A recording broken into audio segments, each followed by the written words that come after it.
My name's Paul. Welcome to Paul Perambulates. In this episode, I'm in the north of England, in Cumbria, in the northern part of the Lake District, climbing Skiddaw. My start point is the Blencathra Field Centre car park. Postcode CA12 4SG. Grid reference NY30222565. What 3 words? Instead, failed workouts.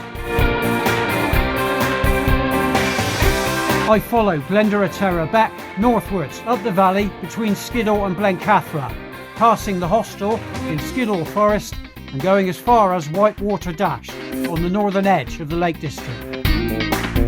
I then climb via Bakestall to Skiddaw Man, the top of Skiddaw. I descend southward via Little Man, then follow Whitbeck down to the car park at La Tree. Finally, turning eastwards, I recross Blencathra Beck and return to Blencathra Field Centre. Total distance 18.3 kilometres. Total height gain 1,061 metres. Total walking time 6 hours and 38 minutes. This is the Blencathra Field Studies Centre car park. It's a public car park, free, no gates. Anyone can park here. You can probably get about 15 cars in it at a push. Today, a weekday, sunny but quite cold day in the autumn, and it's in term time, and it's about half full. So I would imagine in the height of summer you'd have to get here quite early.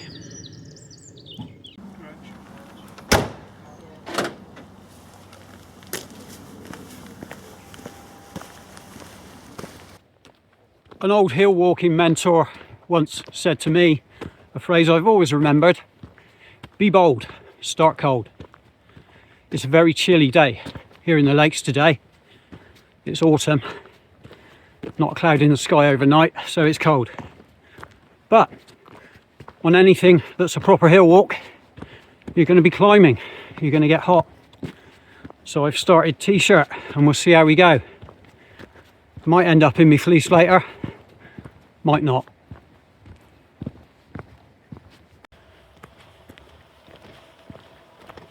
"100 metres up from the car park, and already this is what we're seeing. I can't imagine what the views are going to be like later on.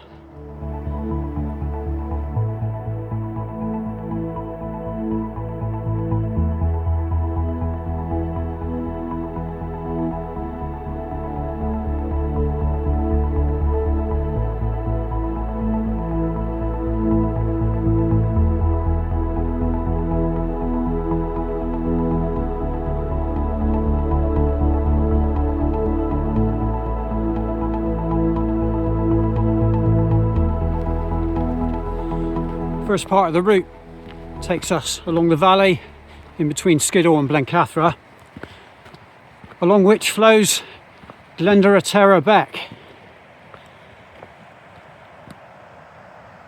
So I get my favourite sound all the way up. As I continue up the side of the valley, the scenery just gets better and better. And then come round the corner and I'm seeing this.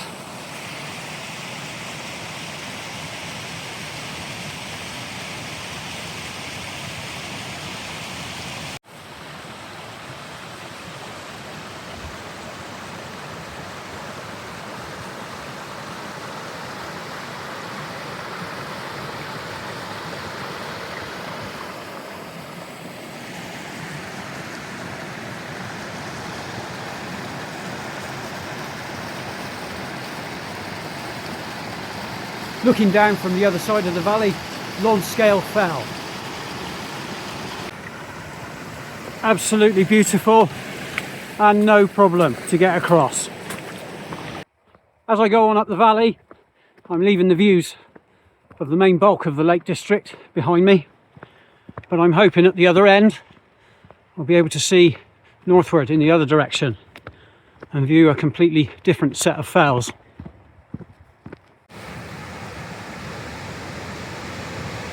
Further along, an even bigger one. It was very wet in the lakes last week, and all that water is now flowing down. Absolutely beautiful.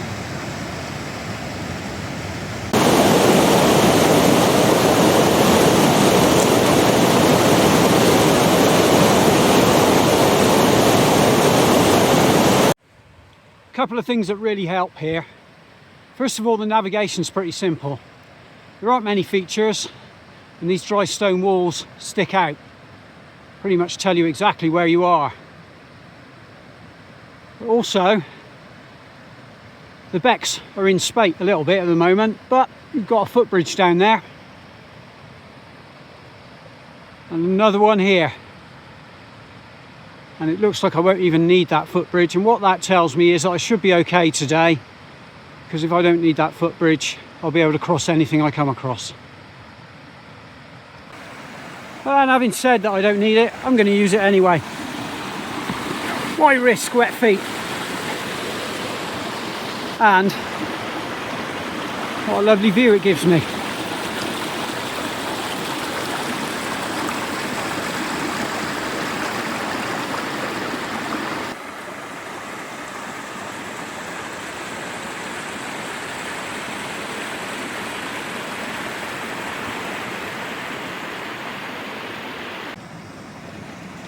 And this bridge I do need. I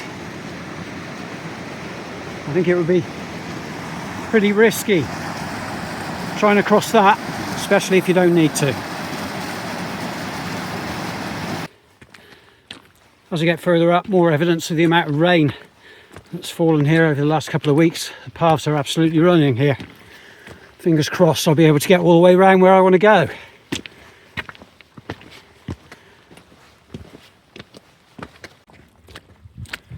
I can see a party ahead of me on the path now. I've seen one other party. Been going a couple of hours now. And just goes to show you only get down the list of the highest peaks in the lakes to number 4 and it gets much quieter.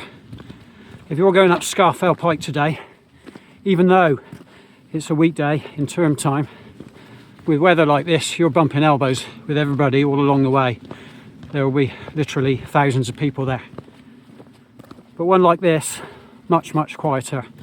And if, like me, you enjoy a bit of solitude, much better.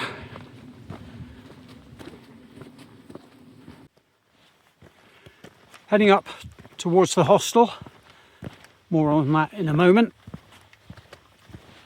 But I get my first view of the top of Skiddaw, which, because I've been down in the valley, has been hidden from me until now. So that's today's ultimate objective. Up ahead of me, a screen of trees around the hostel, but that is artificial, it's a windbreak. There are some trees, but not very many. If we scan around, we can see how mainly denuded the hillside is. This area is called Skiddaw Forest, and you might expect plenty more trees.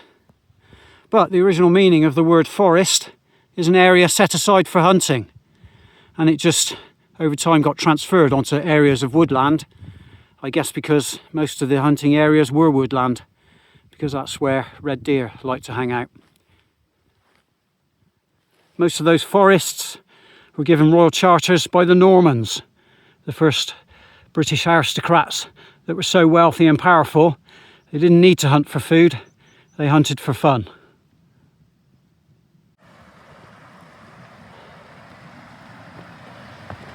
Another footbridge over another thundering beck fills me with hope that I'll be able to get all the way around my planned route, because some bits of it might be a bit moist.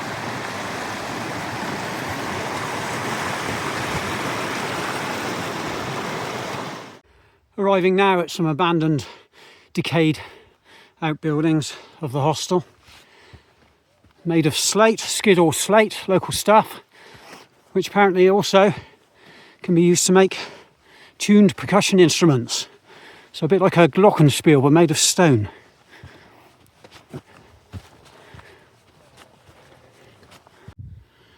So we're at the hostel now, which proudly proclaims itself the highest hostel in Britain. Doesn't open till 5 p.m, so don't turn up before then. Here is the hostel itself, built in 1829 by the Earl of Egremont, used as a gamekeeper's lodge or as a shepherd's bothy. Perhaps its most celebrated occupant was one Pearson Dalton, who turned up to stay here for a month in 1952 and left in 1969. He must have really liked it. Now it's a Youth Hosteling Association hostel. And also provides some handy seating out the front. Give us a wave, guys. Have a great day.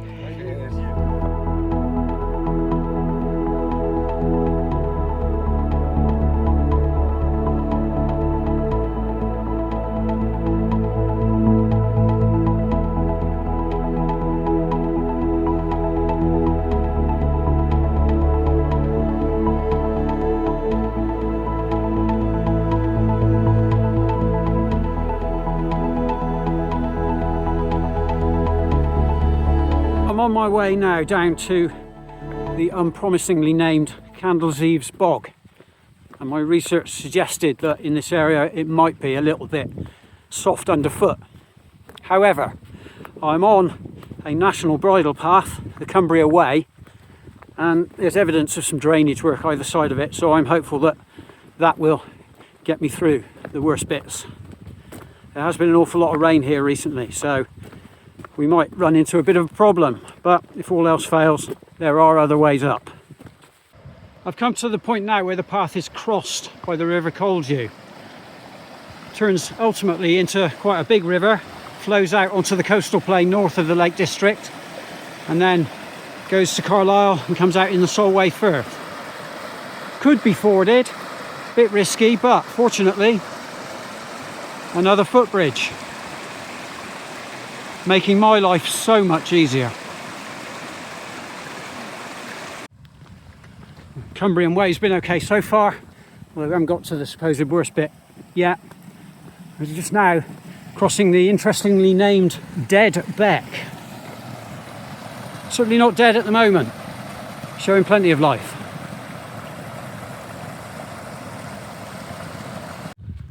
What this path actually does is hangs onto the side of the hill, a couple of contours up from the bottom. And so, and fingers crossed it stays like this, I'm up here and the bog is down there. I'm about to arrive now at the excellently named Black Nettle Hawes, or House, I'm not entirely sure how to pronounce that. And this is an edge of the Lake District. The National Park stops just up here, so it illustrates how Skiddaw is an outlier on the northern edge of the park.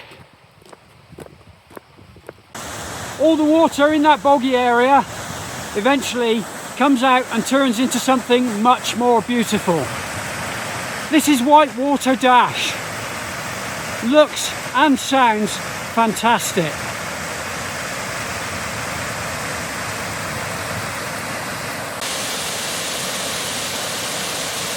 I'm sure there's more of it further down, but I'd have to make back up the height gain if I went down to see it.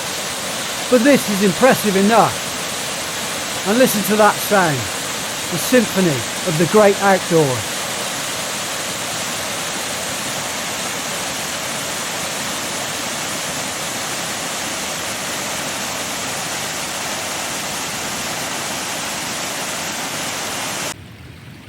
All that water may be leaving the Lake District, but obviously I'm not.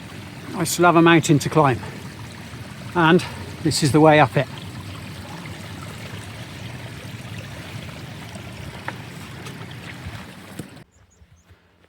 Being bold and staying cold was most definitely the right idea. The start of this ascent up onto the ridge of Skiddaw is pretty steep, but it's all walking, there's no scrambling, so it's not too bad. It's just a lot of hard work, a lot of hot work.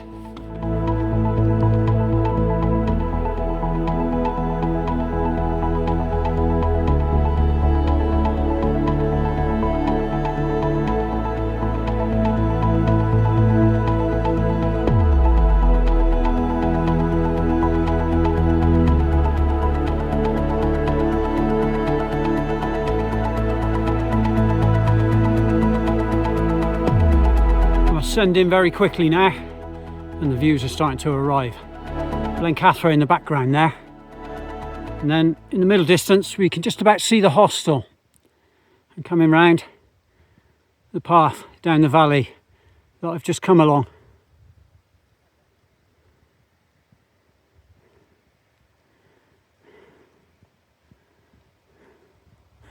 And I can still hear Whitewater Dash down at the bottom there. Coming up now to Bakestall. This is a crag on the way up to the top of Skiddaw. Not entirely sure if it's a separate Wainwright. Doesn't look like it ought to be, but as I'm so close, I thought I'd nip over and bag it anyway.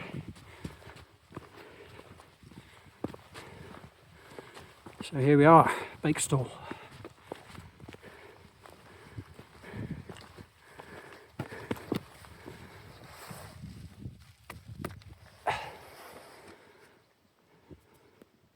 And what we are looking at here is what they call the back of Skiddaw.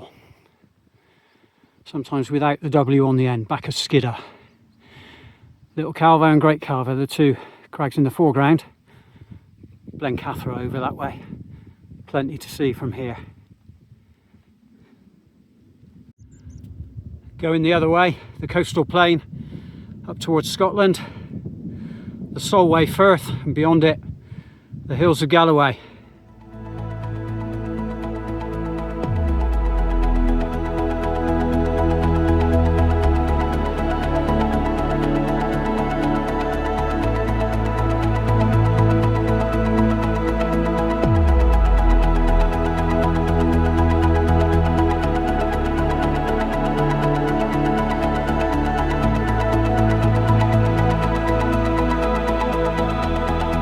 So after that rather fearful climb up to Bakestall, which is called Burkett Edge, it flattens out a bit, and now it's actually going down into a little dip.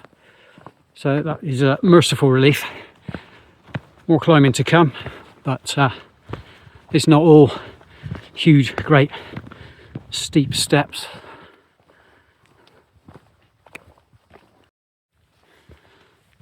Top of Skiddaw is a long ridge with a series of tops, the summit being the middle one. We're heading up to the first of those tops now. Steepening again ahead. Wish me luck.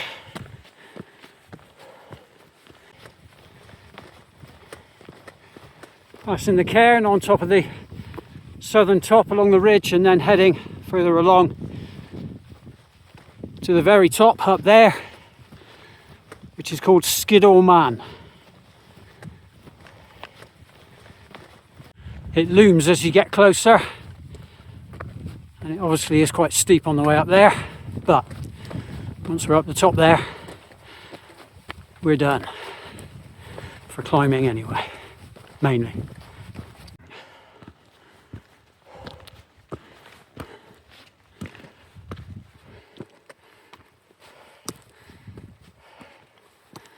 Cairn on the way up.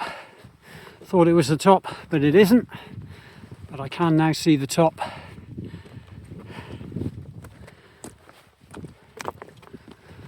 And it's just over there. Basic shelter here on the way up to the top. I know there are others. I'll likely jump in and have my lunch in one of them. But I'm homing in on the day's big objective now. Skiddaw, 931 metres. England's 4th highest mountain. In the background, the absolute glory of the Lake District.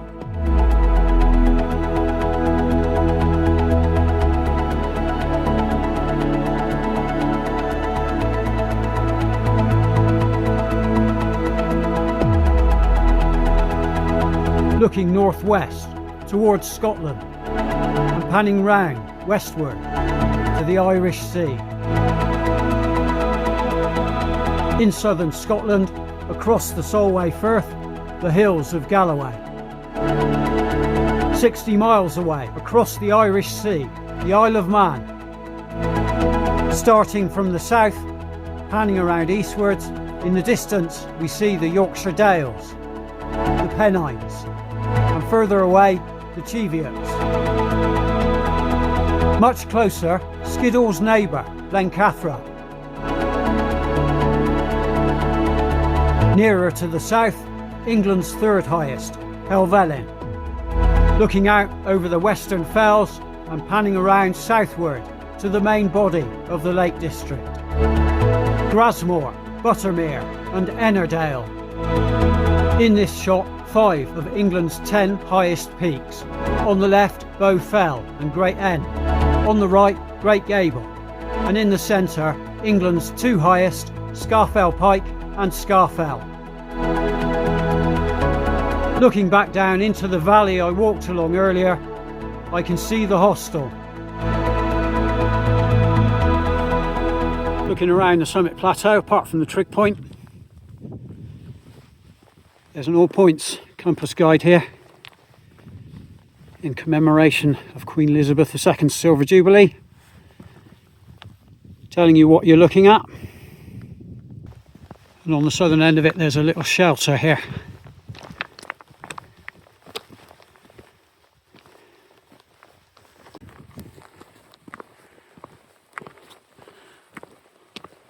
Southern end of the ridge rather flattens out to an extent, sort of undulates a little, and lots of cairns along it, marking the path, I guess. But the path is very obvious anyway. Looking back along towards the top now, see the shelter I just went past. There's another one here. And I'm about to go over the very southern end of the ridge and start dropping down.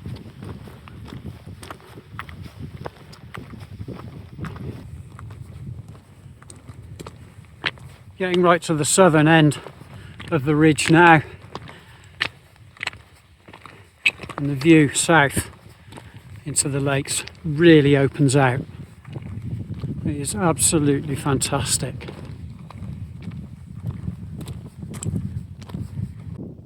Panning across the Western Fells, Scar Fells, looking directly south towards Coniston, Helvellyn, coming round to Blencathra. Staggering views.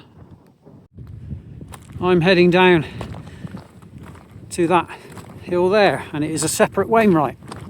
It's called Little Man, and if Alfred Wainwright thought it was good enough to be a separate hill, I've got to go and bag it. Just a little comment on the conditions underfoot here. This loose small stones basically, it's very wide. It's obviously had quite a lot of work done. This is the main path up from Keswick, which is the big local tourist town. So this is the way most people come up and down. So unsurprisingly, it's been made very nice for them and for me. I'm at the decision point now. That path carries on down, skirts around Little Man, but it's just there. It's another Wainwright. I can't walk past it.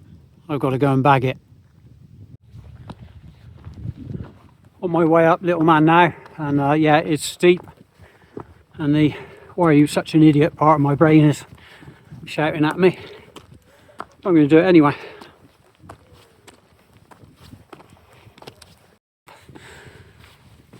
Coming up on the top of Little Man now. as you can probably tell by my breathing. Little cairn there, and as ever you get to the top, unbelievable views.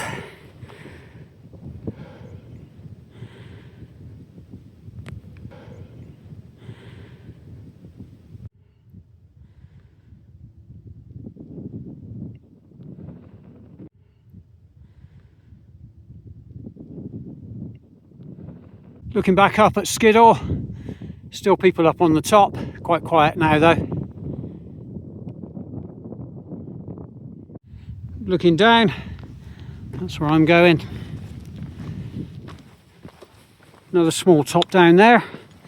Get the map out now and decide whether to bag that or not. It looks like I've got the option to head straight down anyway, but we'll see.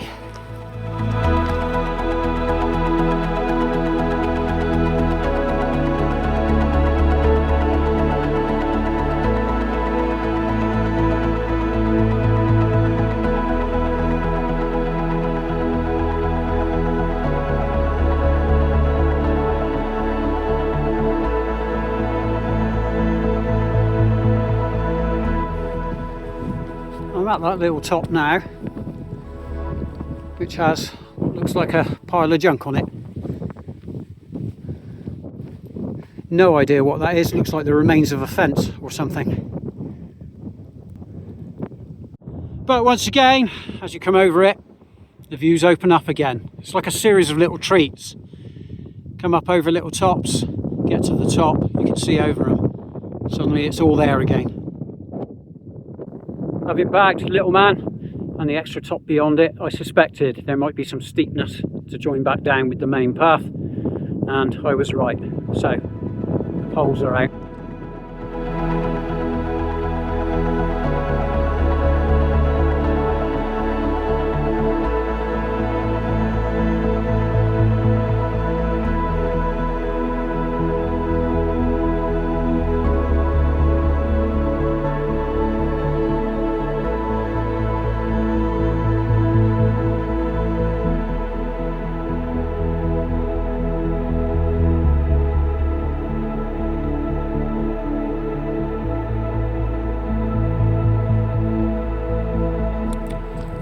Back down on the main path now, and it hasn't stayed steep,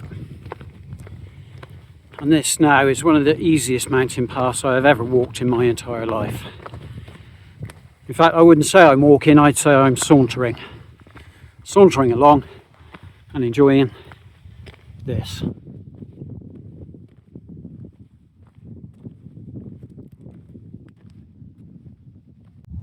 Steeper again towards the bottom, so back to these, but still thoroughly enjoying the views. That's these views.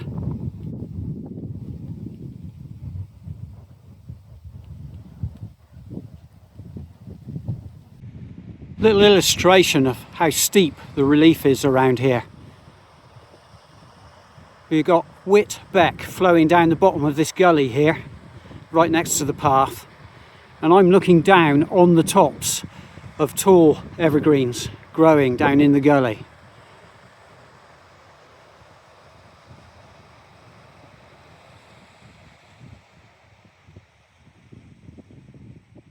This part of the path I have been on before. About 30 years ago, myself and my then wife, we were staying in Keswick. We set off to walk up Skiddaw. It was January, the wind was howling across here. We didn't have the right kit. We didn't know what we were doing. We got this far and we made the very sensible decision to give up, because there is not a hope in hell we would have made it up there. So looking back, I'm quite glad we cut our losses early, but equally today, quite glad that I eventually, 30 years later, bagged Skiddaw. On the way down, there's rather a beautiful memorial to two Skiddaw shepherds, Edward and Joseph Hall, and also Robert Hall, who I'm guessing was one of their sons. What a setting for it. You'd want to be remembered with this kind of backdrop.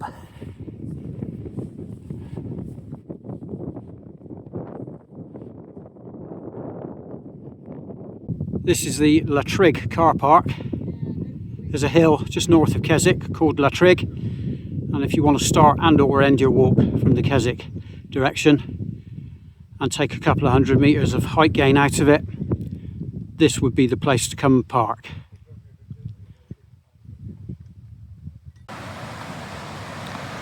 I'm on the last leg now, crossing Blencathra Beck, which I walked up alongside this morning. Much bigger and flowing much more strongly here, but there's a footbridge.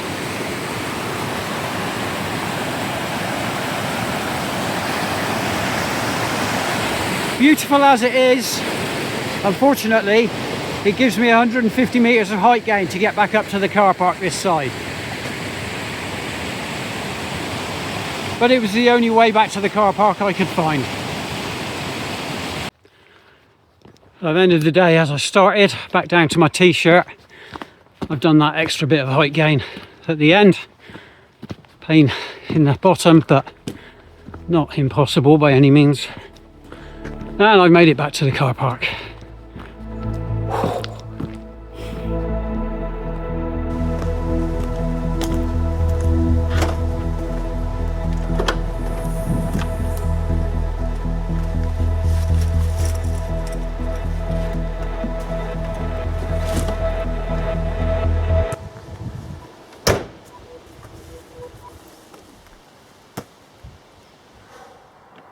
Skiddaw, England's 4th highest mountain.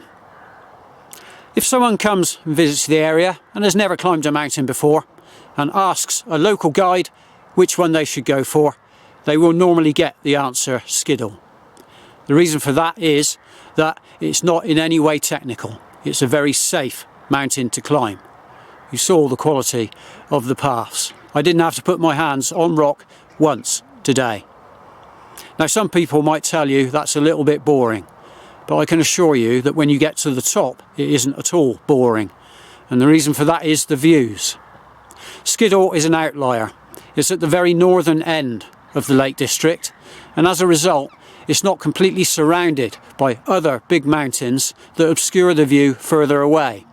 As a result, you can see out to the Isle of Man and beyond that to Ireland, up to Scotland, across to the Pennines, apparently even Snowdonia sometimes.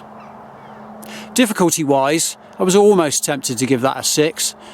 The quality of the paths is very high. However, there is a lot of it. It is a big mountain and it will test your fitness. So I did decide in the end to give it a 7. You can go a slightly easier way from Keswick up and back, perhaps from the Latrigg car park that I came through on the way down. I thought the route I did was far more interesting though. Whichever way you do it, when you get to the top, enjoy those views. They are absolutely sumptuous. All maps and 3D fly-throughs provided by kind permission of Ordnance Survey through their excellent OS Online application. Big thanks also for all music used in this video to mixkit.co and upbeat.io. Specific song and artist credits can be found in the comments. These videos are designed to show you around the routes I walk in case you're considering doing them yourself. They are not designed to be any kind of hill walking training or guidance. If you need hill walking skills, obtain them in person from a reputable, qualified provider. Please don't attempt these walks without appropriate levels of fitness and equipment. If you don't have the required levels of knowledge and experience, only undertake them accompanied by somebody who does.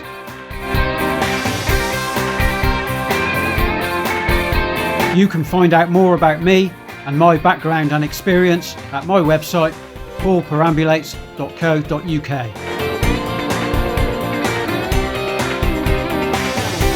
I hope you enjoyed this episode of Paul Perambulates. If you did, please subscribe and share.